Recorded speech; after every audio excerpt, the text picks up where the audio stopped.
UP और उत्तराखंड की खबरों के लिए एबीपी गंगा को सब्सक्राइब करें और बेल आइकन दबाएं। बीते कई दिनों से लव जिहाद मामले पर अध्यादेश बनाकर यूपी सरकार ने देश में नई बहस छेड़ दी, लेकिन अब इस अध्यादेश पर राज्यपाल की मुहर लगने से ये तो साफ हो गया है कि इस कानूनी जामा पहनाने से कोई खास दिक्कत योगी सरकार को नहीं होने वाली है, क्योंकि सदन में बहुमत भाजपा के पास है। ऐसे में नया कानून किसी अड़चनों का सामना करेगा लगता नहीं है। हालांकि विपक्ष का कहना है कि वो सरकार को संशोधन के लिए बाध्य करेगी।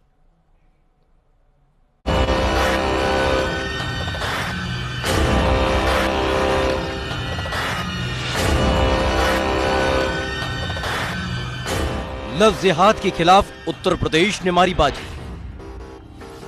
देश में कानून बनाने वाला पहला बना राज्य। मोहब्बत के नाम पर छल, फरेब और धर्म परिवर्तन की मिलेगी सजा। राज्यपाल ने सरकार के अध्यादेश पर लगाई मोहर।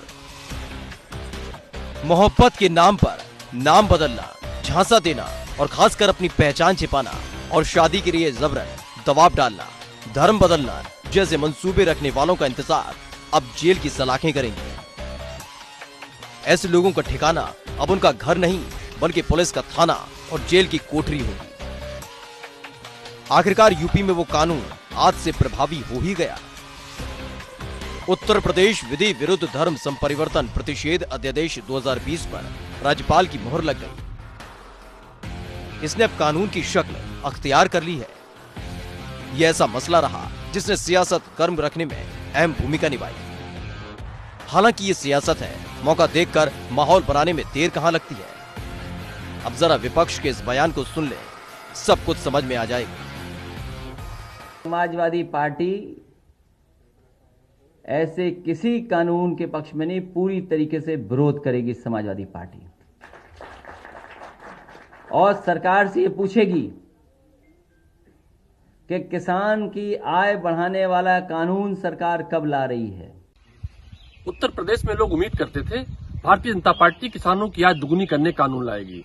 उत्तर प्रदेश में जो बेरोजगार पंजीकृत है सरकार के आंकड़ों में, उन्हें रोजगार देने का कानून लाएगी। उत्तर प्रदेश में बढ़ते अपराध और बलात्कार को रोकने के लिए कानून लाएगी। लेकिन भारतीय जनता पार्टी की सरकार उत्तर प्रदेश में इन चीजों से ध्यान भटकाने के लिए लव जिहाद में गरीबों और अमीरों में फासला करके, अमीरों को बचाने के लिए, गरीबों को फंसाने के लिए जो कानून में धाराएं पहले से विद्यमान हैं उसमें संशोधन करके अपने पाप को छुपाना चाहती है। कांग्रेस पार्टी ऐसे कानून को विधान परिषद में संशोधन पेश करेगी। कांग्रेस पार्टी चाहती है कानून बने, लेकिन कानून ऐसा बने जो प्रदेश के लिए हितकारी हो।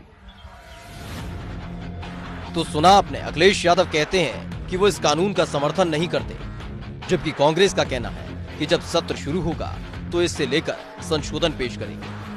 लेकिन इन सब के बीच अध्यादेश को राज्यपाल आनंदीबेन पटेल की मंजूरी मिलने के बाद अब ये कानून लागू हो गया। सरकार इसे 6 महीने में विधानमंडल के दोनों सदन से पास कराएगी, इसलिए वो विपक्ष के आरोपों से इत्मीनान में है। उत्तर प्रदेश में कलंक कथा लिखने वाले इन मामलों से सबक लेने में यूपी सरकार ने देर नहीं लगाई। प्रदेश में अगर आज बात करें तो अखिलेश यादव ने प्रेस कॉन्फ्रेंस की थी। जब उनसे लव जिहाद कानून के बारे में पूछा गया तो उन्होंने कहा जब हमारी सत्ता आएगी तो इसको हम खत्म करेंगे। उन्होंने तो सारी समस्या बनाई हुई है, उनको खत्म क्या करेंगे। ये जो चल रहा है वो उन्हीं का दिया होता है। ये व्यक्ति अगर धोखे से अपनी पहचान छुपाकर किसी के इमोशंस के साथ खेलने की बात करता है, अपना नाम छुपाकर, अपना धर्म छुपाकर, ये जो अन्याय है, अन्याय के साथ क्राइम भी है, और ऐसे क्रिमिनल्स के खिलाफ सख्त सजा होनी चाहिए। उन्हीं के द्वारा तो ये प्रायोजित है जो वो कह रहे खत्म करेंगे, इसका मतलब उसके समर्थन में। दरअसल इस अध्यादेश के तहत लालच, झूठ बोलकर या जबरन धर्म परिवर्तन या शादी के लिए धर्म परिवर्तन को अपराध माना गया है। इसमें 1 से 5 साल तक की सजा का प्रावधान है। वहीं SC/ST समुदाय की नाबालिग और महिलाओं के साथ ऐसा करने पर 3 से 10 साल की सजा है। वहीं सामूहिक धर्म परिवर्तन कराने पर भी अधिकतम 10 साल की सजा का प्रावधान है। वहीं सहमति से धर्म परिवर्तन के लिए जिलाधिकारी को 2 महीने पहले सूचना देनी होगी। ये सही है कि इसमें जुर्माने और कड़ी सजा के प्रावधान किए गए हैं, लेकिन सबसे अहम कानून की समझ, जिसके जरिए सावधानी समाज को रखनी है, तो उसकी राय भी बेहद अहम हो जाती है। क्या कहते हैं, हम मतलब हिंदू हैं और होते वास्तव में वो मुसलमान हैं, तो आइडेंटिटी छुपाना भी एक गलत काम है, क्योंकि तुम उस लड़की के साथ खिलवाड़ कर रहे हो, क्योंकि वो तो तुम पे भरोसा कर रही है मगर तुम उसके भरोसे को तोड़ रहे हो। तो इस वजह से ये कानून सही बनाया है, क्योंकि जब लड़के देखेंगे कि भाई इसके लिए सजा हो रही है तो वो थोड़ा सा इस काम को करने से डरेंगे। गर्ल्स के लिए पावर ही होगी, अगर एम्पावरमेंट होगा, जैसे कि अगर कोई किसी को पता चलता है या कोई भी बॉय अपनी आइडेंटिटी छुपाता है फिर बाद में होती है।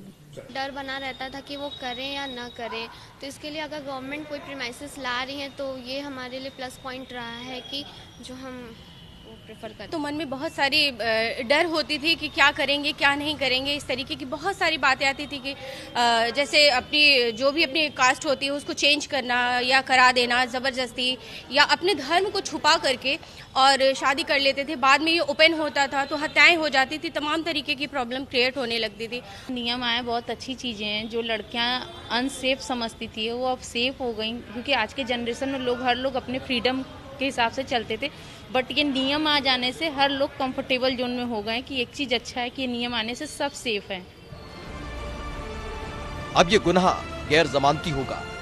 इस अध्यादेश को बीते 24 नवंबर को यूपी कैबिनेट ने मंजूरी दी थी। वैसे मध्य प्रदेश के अलावा हरियाणा, कर्नाटक और दूसरे भाजपा शासित राज्यों में भी लफ्ज़ जिहाद पर लगाम के लिए कानून की कवायद जारी है। Bureau report, ABP Ganga.